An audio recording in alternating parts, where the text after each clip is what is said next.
Elijah is a military and security analyst. You heard the reporting there from Rasul, and also we spoke to an earlier guest from Tel Aviv, and he was saying, he's a journalist, and he was saying, if it were only up to Benjamin Netanyahu, the Israeli prime minister, he probably would attack Iran's nuclear sites. But the Israeli public is turning against that kind of action, and so he probably won't. I wanted to run that by you.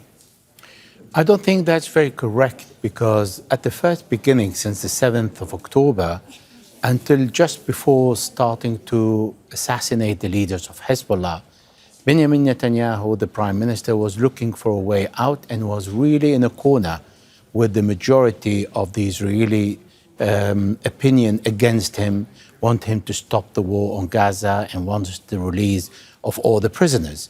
But once he turned his guns toward Lebanon, things have changed.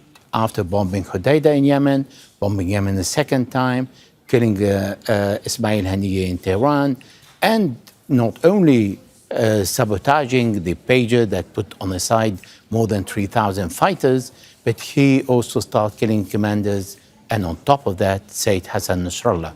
And that boosted his reputation, and he went from a very low level of support in the Knesset from 17 points to 24 points.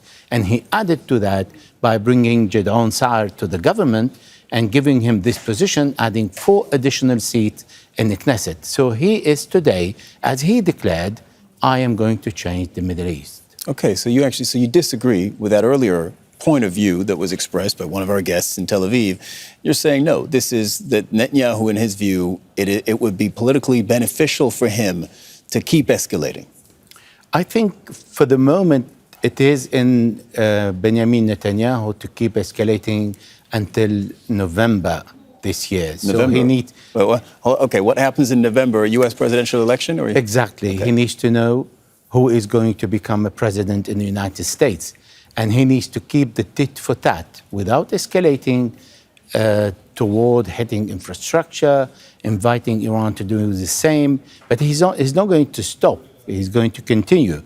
But if he has a president that walks along with him, encourage him to enlarge Israel. By that, do you mean Donald Trump, if Donald Trump wins the election? This is what President Trump promised. And he was complaining about the tiny size of Israel and was saying that in my time, Iran would never attack Israel. And he, when he was a president, said and complained about Benjamin Netanyahu that he invited him to go to attack Iran, and Netanyahu refused when he was no longer president.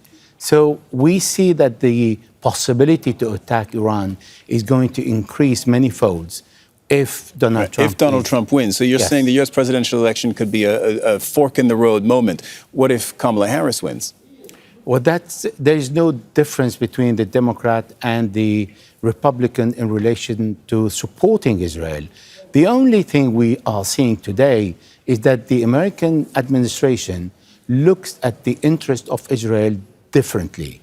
They look from a different perspective, but they will not hesitate to support Israel, whatever the decision of Benjamin Netanyahu, the prime minister, whichever direction he wants to go, and whatever he wants to do, because he is the one guiding the war in the Middle East, but deciding on behalf of the Americans, and the Americans are just following him.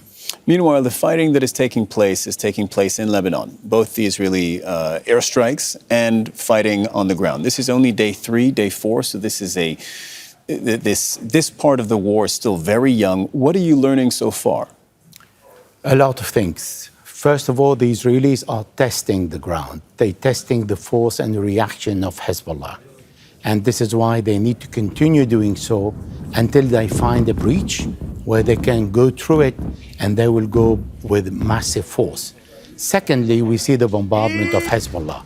And the bombardment of Hezbollah is limited to the units that are deployed in the south of the Litani River and in the north of the Litani River. Therefore, we see that the Israelis did indeed manage to cripple a lot of capability of the Hezbollah missile units that are back in the Bekaa Valley and in other places. So those who are in the south of Lebanon do not need a Secretary General, do not need a political decision. They know what to do. They're fighting but they're still non-state actor against 70 to 80,000 troops that are planning to go into Lebanon. Okay, Elijah Magnier, security analyst, joining us in the studio this hour. Thank you very much. Thank you. Make sure to subscribe to our channel to get the latest news from Al Jazeera.